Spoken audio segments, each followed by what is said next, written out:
deep in the forests of 13th century Europe. Where the Baltic meets the endless woodlands, there existed a world that time seemed to have forgotten. While cathedrals rose across the continent and crusader kingdoms carved up the Holy Land, the Lithuanian tribes still worshipped beneath the open sky. They were the last pagans of Europe, a stubborn remnant of an older world, clinging to gods that Christianity had long since driven into myth and memory. The forests themselves were sacred. Ancient oaks stood like pillars in natural temples, their roots drinking from springs believed to house spirits older than human language. Fire was kept burning in perpetual vigil, tended by priests who read the future in flame and smoke. The people brought offerings of bread and mead, of woven grains and honeycomb, laying them at the feet of wooden idols whose faces had been carved by hands now turned to dust. But the world beyond the forest was changing, and it was closing in. To the west, the Teutonic Knights had established their dominion over Prussia.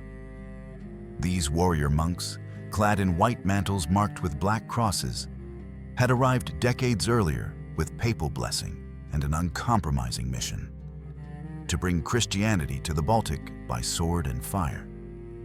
What began as a crusade had become a slow, methodical conquest.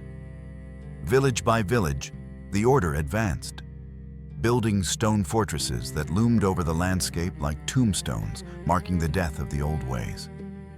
The Lithuanians resisted. They had no choice. Their raids into Teutonic territory were legendary, swift and brutal, disappearing back into the forests before retaliation could be organized. They fought with a desperate ferocity born of existential threat. This was not a war over land or wealth. It was a war over existence itself. Into this impossible situation stepped a man named Mindaugas. He was a duke among the Lithuanian tribes, though the word duke hardly captures what he was. He was a war leader, a negotiator, a survivor in a world where survival required constant calculation. Mindaugas understood something his contemporaries did not. He saw that military resistance alone would not be enough. The order was patient, well-funded, and most importantly, backed by the entire weight of Christian Europe. So Mindaugas made a choice that would define Lithuanian history for centuries to come. He would accept baptism. He would take the crown of a Christian king. He would, in the eyes of his people, betray the gods themselves. The exact date was the summer of 1251.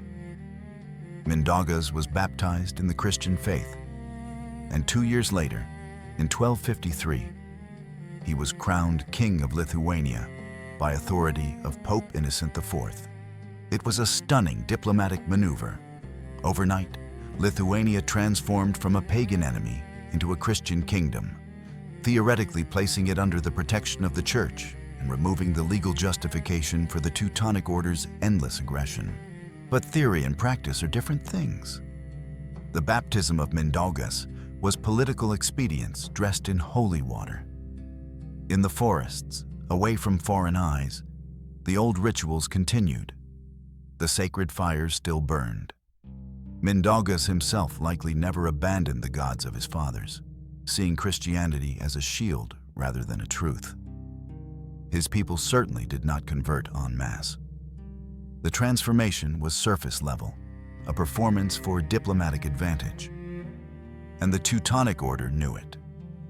The raids continued. The pressure never truly eased.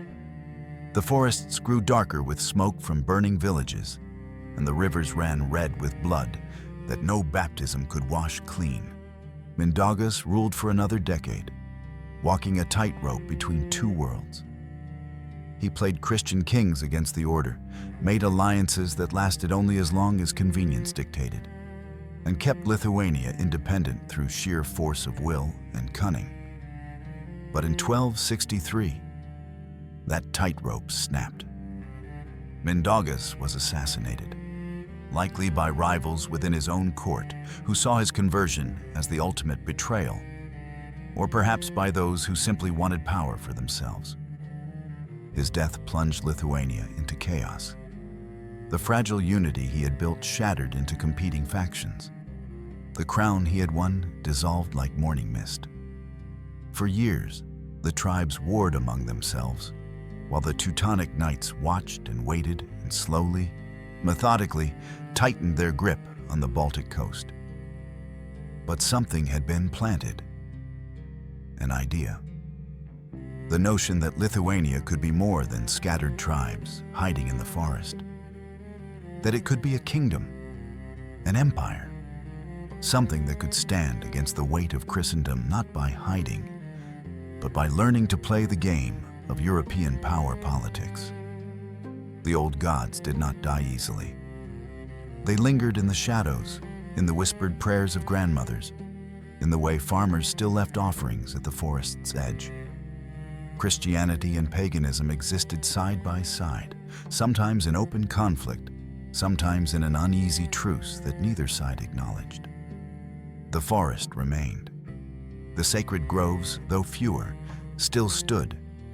And in those groves, in the smoke of those eternal fires, the future of Lithuania was already taking shape. Not as a relic of the pagan past, but as something entirely new. A bridge between worlds. A kingdom that would learn to survive, not by rejecting change, but by bending it to its will. The last pagans of Europe were learning to play the long game, and they were only just beginning. Gediminas came to power in 1316, though the exact circumstances of his rise remain shrouded in the kind of mystery that invites legend. Some sources claim he was the brother of the previous Grand Duke. Others suggest he was a stable master who seized power through force and cunning. What matters is not how he arrived, but what he built. According to the chronicle that would define his legacy, Gediminas was hunting in the valley of the Šventaragis River when night fell. He made camp at the foot of a hill, and there, as the fire burned low, he fell into a deep sleep. In his dream, an iron wolf appeared atop the hill, its jaws open, howling with the sound of 100 wolves. The noise was deafening, impossible, as if the beast contained multitudes. When Gediminas woke, he summoned his pagan high priest, Lizdeka, to interpret the dream. The priest's answer was clear. The iron wolf represented a city, a fortress that would be built on that very hill. The howling of 100 wolves meant that the city's fame would spread across the world, that its name would echo through the ages like that impossible cry in the night. Whether the dream was real or invented, Gediminas took its message to heart. He founded Vilnius on that site, and it would become the heart of the Lithuanian state. But Gediminas understood something crucial about power in the 14th century. Castles and armies were important, but they were not enough. A true capital needed people, skills, wealth. It needed the kind of infrastructure that Lithuania, still largely pagan and isolated, simply did not have. So Gediminas wrote letters. In 1323, he dispatched missives across Europe, to the merchants and craftsmen of the Hanseatic League, to the cities of northern Germany, to anyone who might be convinced to come east and build something new. The letters were extraordinary documents, carefully crafted to appeal to practical interests, while offering something almost unheard of in medieval Europe: religious tolerance. Gediminas promised safety, tax exemptions, and the freedom to practice one's faith without interference. Catholics, Orthodox Christians, even Jews were explicitly welcomed. He offered land, opportunity, and protection under his personal guarantee. It was a calculated gamble, an attempt to bootstrap a medieval city-state into existence through immigration and diversity. And it worked. Craftsmen came. German merchants arrived with their trade networks intact. builders brought new techniques in stone and timber. Slowly, the muddy hillside began to transform. Wooden houses gave way to more permanent structures. A marketplace took shape. Churches were built alongside pagan temples in a coexistence that would have been unthinkable almost anywhere else in Europe. Vilnius in the early 14th century was a frontier town, rough and unfinished, but humming with potential. It was a place where languages mixed in the streets, where the smell of different cuisines drifted from different quarters, where business was conducted in a hybrid vocabulary that borrowed from Lithuanian, German, Polish, and Ruthenian. Gediminas himself remained unbaptized.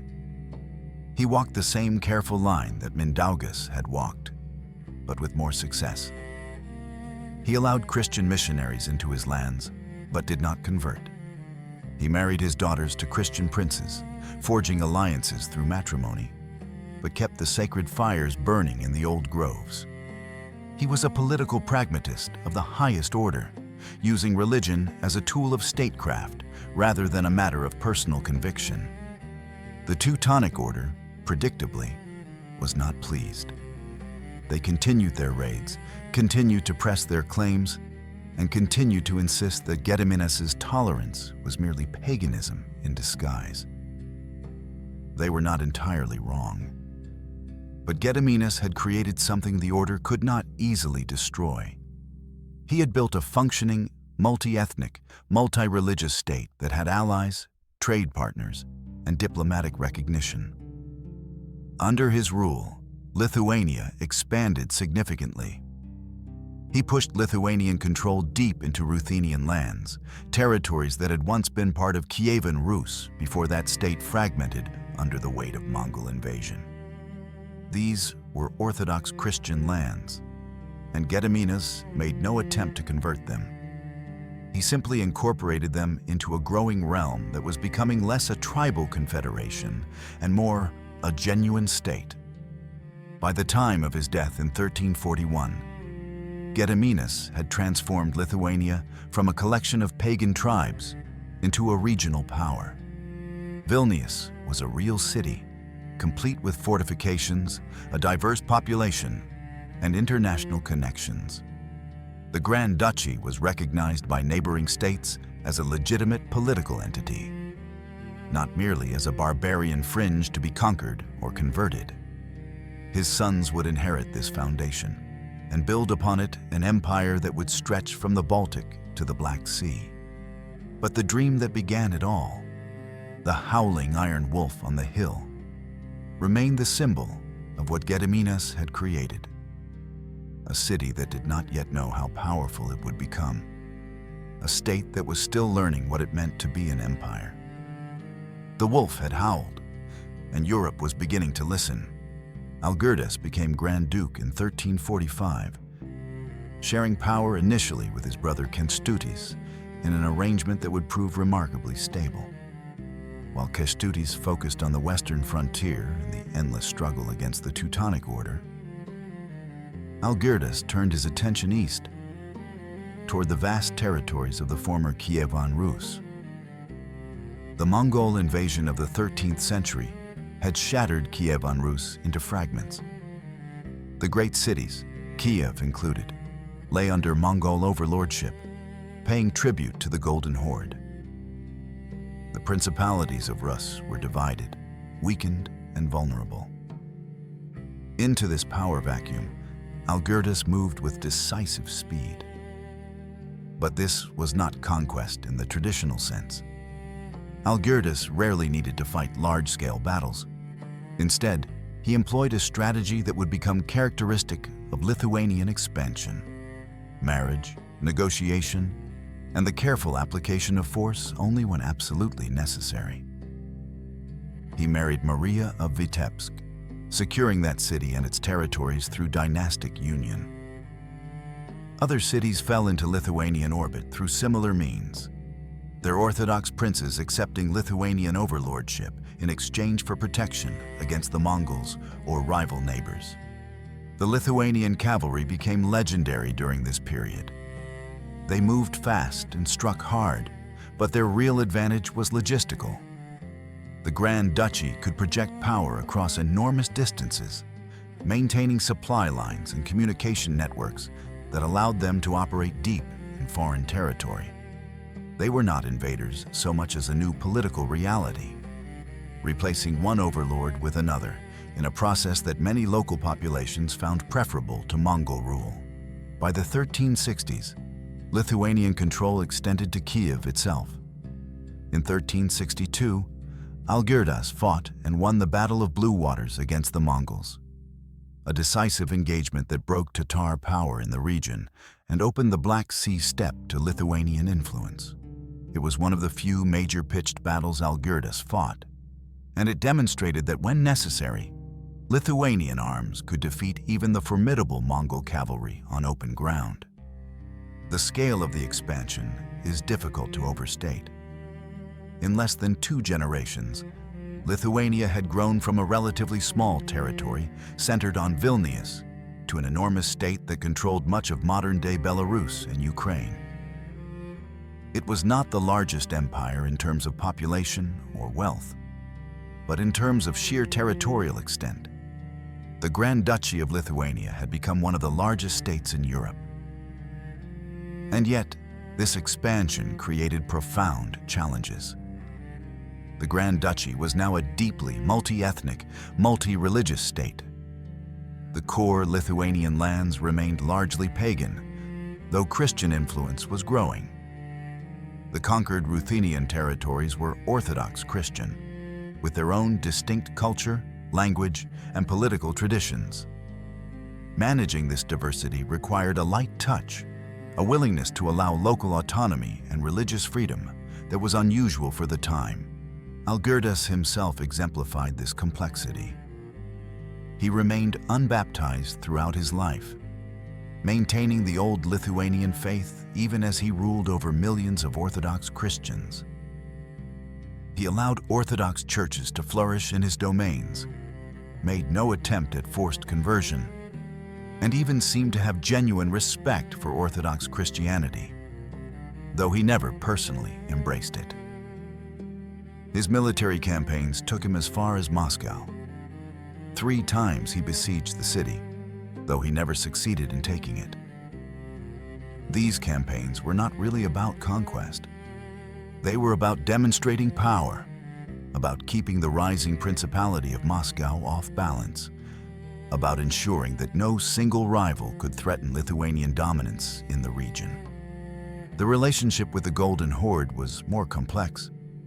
Lithuania paid no tribute to the Mongols, but neither did it seek to completely destroy Tatar power.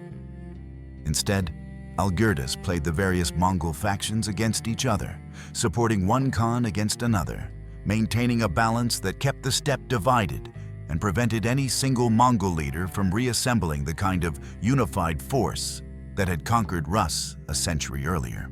By the time of Algirdas's death in 1377, the Grand Duchy stretched from the Baltic to within sight of the Black Sea. It controlled the critical trade routes between north and south, between the Baltic and Byzantium. It was a strange hybrid of a state, neither fully Western nor Eastern, neither Christian nor pagan, but something unique that defied easy categorization. The expansion to the east had transformed Lithuania from a regional power into a European superpower. But it had also set the stage for the next great transformation. Because a state this large, this diverse, this powerful, could not remain pagan forever. The question was not whether Lithuania would convert to Christianity, but when, how, and on what terms. That question would be answered in the next chapter of Lithuanian history, in a marriage that would unite 2 kingdoms and change the map of Eastern Europe forever. In 1385, the Kingdom of Poland found itself in a precarious position. King Louis I of Hungary had died the previous year, leaving the Polish throne to his daughter Jadwiga, a girl of 10 or 11 years old. Poland needed a strong military alliance, needed protection from the growing power of the Teutonic Order, and the ambitions of neighboring states. The solution proposed by the Polish nobility was radical. Marry Jadwiga to Jogaila, the Grand Duke of Lithuania. Jogaila, the son of Algirdas, had come to power in 1377 after a period of internal conflict. He was approximately 35 years old in 1385, more than 2 decades older than his proposed bride. But age was not the primary concern. The real issue was religion. Jogaila was pagan, ruling over a state that was still officially pagan at its core, despite the Orthodox Christian majority in its eastern territories. The Polish nobility made their terms clear. If Jogaila wanted the Polish crown, he would have to convert to Catholic Christianity. More than that, he would have to bring his entire nation with him. The last major pagan state in Europe would have to abandon its gods, accept baptism, and join Catholic Christendom. Jogaila agreed. In February 1386, he was baptized as Władysław, taking the Christian name that would mark his transformation. A few weeks later, he married Jadwiga in Krakow. The ceremony was elaborate, designed to send a message to all of Europe that something historic was taking place. A pagan Grand Duke was becoming a Catholic king, and 2 great states were joining in dynastic union. The Union of Crzewo, as it became known, was formalized through a series of agreements that legally bound Lithuania and Poland together. But the marriage itself was the emotional and symbolic center of the arrangement. Jadwiga, later venerated as a saint for her piety and charitable works, became queen consort, though in practice she wielded considerable influence in Polish affairs. Jogaila, now Władysław II Jagiełło, became King of Poland while retaining his position as Grand Duke of Lithuania. The baptism of Lithuania followed. Beginning in 1387, Jogaila undertook a systematic campaign to Christianize his homeland. It was not a gentle process. Pagan temples were destroyed, the sacred groves cut down, the eternal fires extinguished. Priests, accompanied by armed retainers, moved through the Lithuanian countryside, performing mass baptisms that were more about political compliance than spiritual conversion. The people resisted, quietly and sometimes violently. Stories circulated of priests being killed, of villagers who accepted baptism but continued their old practices in secret. The old gods did not die easily. They retreated into folklore, into superstition, into the kind of half-remembered customs that persist for generations after their original meaning has been forgotten. But officially, Lithuania was now Christian. The last pagan state in Europe had fallen, not to conquest, but to strategic calculation and royal marriage. Pope Urban VI celebrated the conversion, sending letters of congratulation and formally recognizing the new Christian kingdom. The Teutonic Order, which had justified centuries of warfare on the grounds of fighting pagans, suddenly found its primary justification evaporating. The union of Poland and Lithuania created a composite state of enormous size and potential power. Poland brought agricultural wealth, a sophisticated nobility, strong ties to Western Europe, and a tradition of relatively centralized governance. Lithuania brought vast territories, military prowess, and control over crucial trade routes. Together, they formed what contemporaries called the Polish-Lithuanian Commonwealth, though the formal Commonwealth structure would not be fully realized until the Union of Lublin in 1569. But the union was never simple. It was constantly being renegotiated, constantly strained by competing interests and different political cultures. The Lithuanian nobility, led by Vytautas, Jogaila's cousin, resisted Polish attempts at domination. There were periods of open conflict, moments when it seemed the union might collapse entirely. But it held, partly because of shared enemies, partly because of the enormous advantages it provided to both sides. Jagiellon himself remained a controversial figure. In Poland, he was eventually accepted, even respected, founding the Jagiellonian dynasty that would rule for nearly 2 centuries. But in Lithuania, his conversion was seen by some as a betrayal, a selling out of Lithuanian identity for Polish favor. His rule was pragmatic, often ruthless, always focused on maintaining the delicate balance between his 2 kingdoms. The Union of Grunwald was not the end of Lithuanian independence. It was instead the beginning of a new phase. Lithuania would remain a distinct political entity with its own Grand Duke, its own nobility, its own laws and customs. But it would do so as part of a larger structure, tied to Poland by bonds of dynasty, faith, and shared strategic interest. The baptism of Lithuania marked the formal end of European paganism.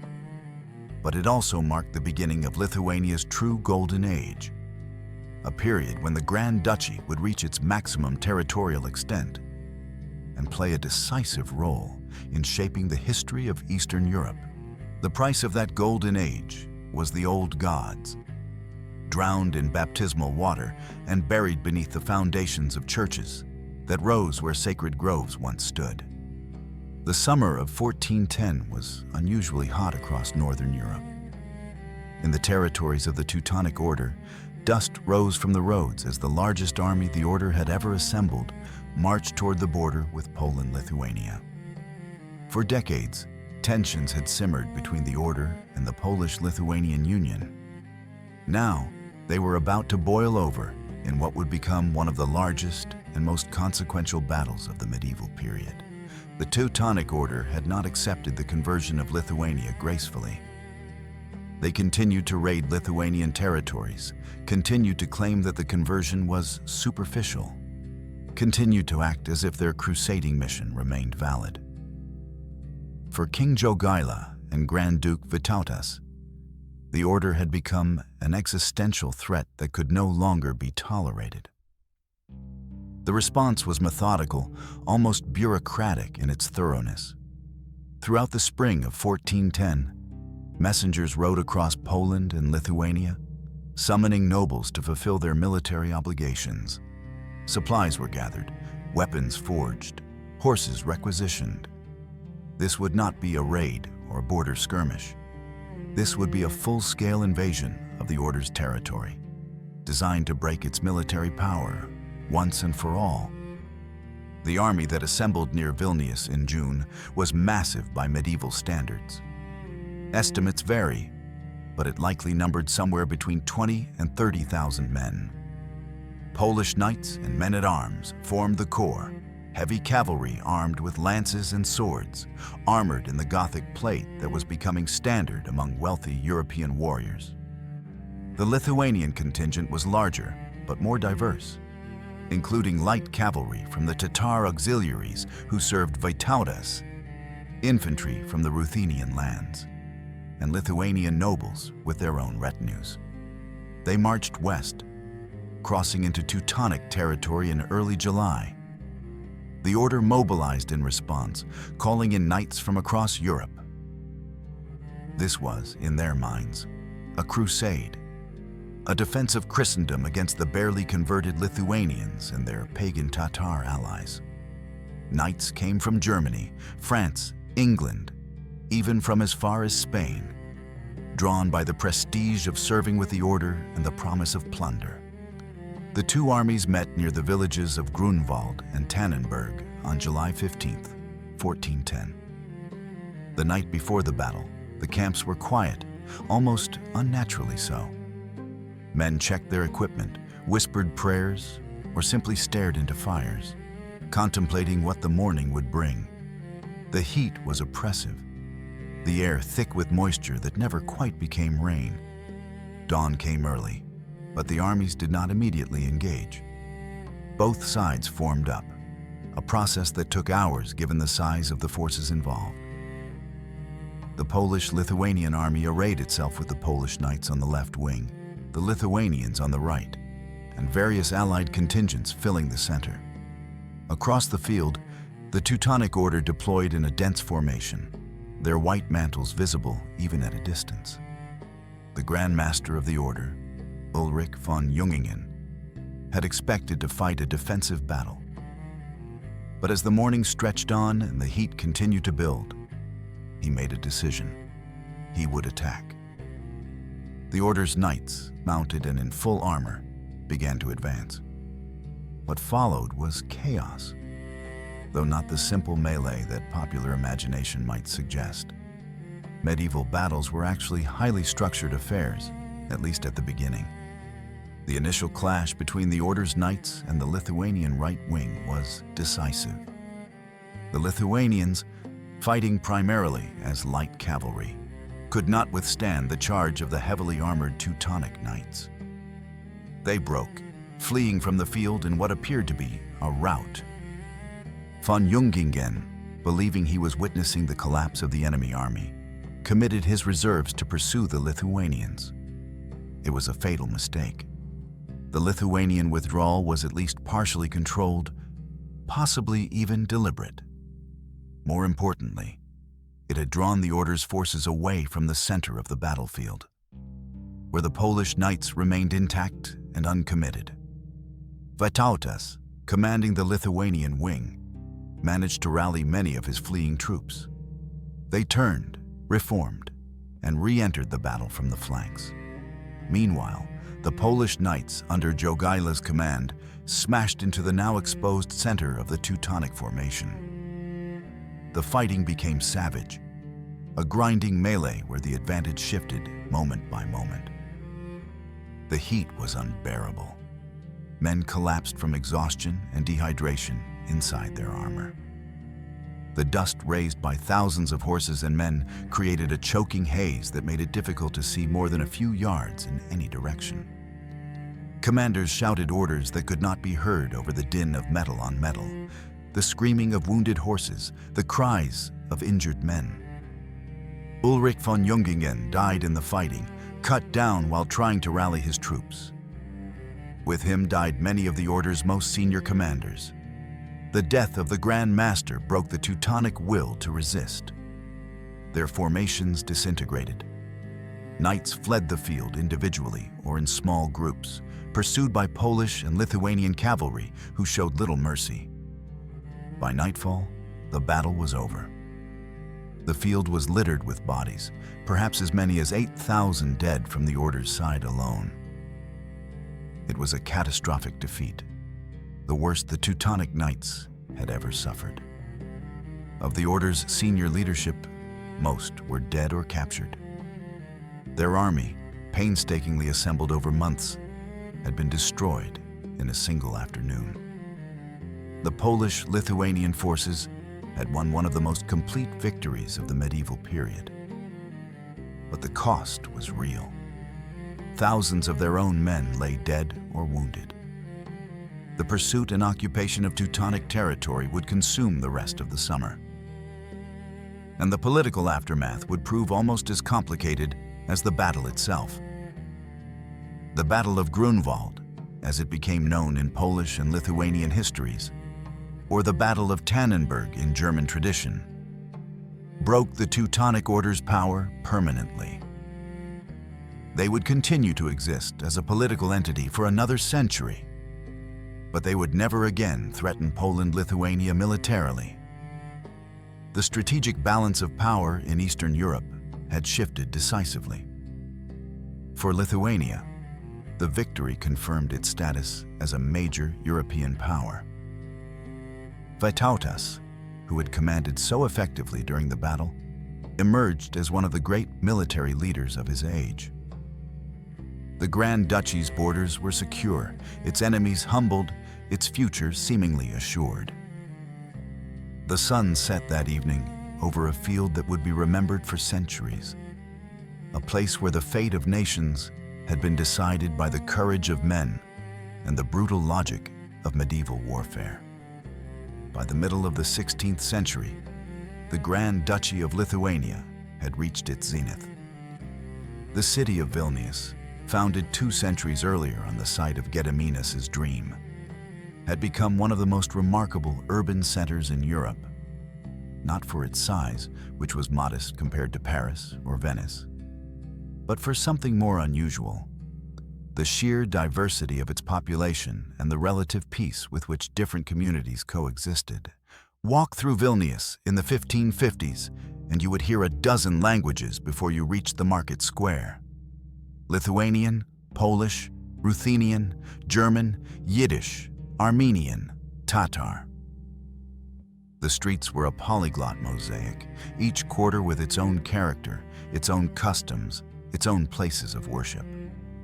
The Catholic cathedral dominated the skyline, a stone testament to the official faith of the state. But it was not alone. Orthodox churches served the Ruthenian population, their icons and liturgies different from, but coexisting with Catholic practice. The great synagogue of Vilna, though not yet the architectural marvel it would become in later centuries, already served a thriving Jewish community. Armenian merchants had their own church, conducting services in a language that predated Lithuanian Christianity by 1,000 years. Even a small community of Karaites, practitioners of a distinct form of Judaism, maintained their own houses of worship. This tolerance was not accidental.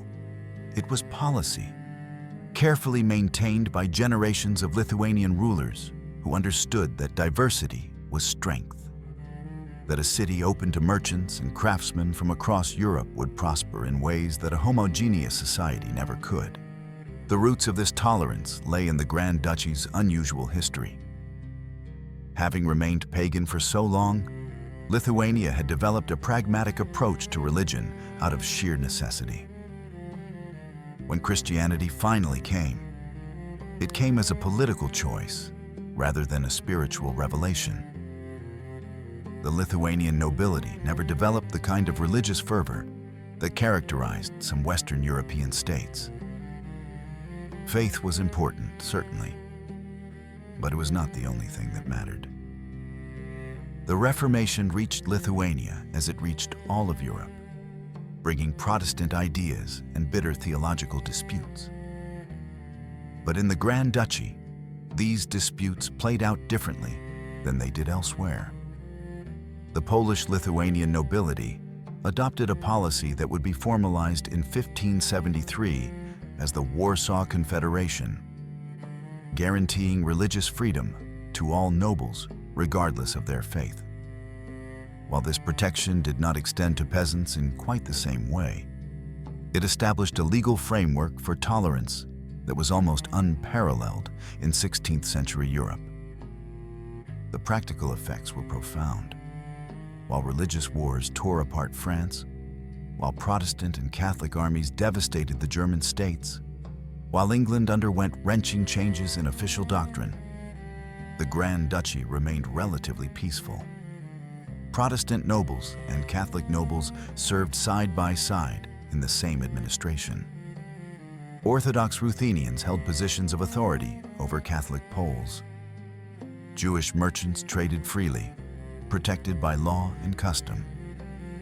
Vilnius University, founded in 1579 by the Jesuits, became a center of learning that drew students from across Eastern Europe.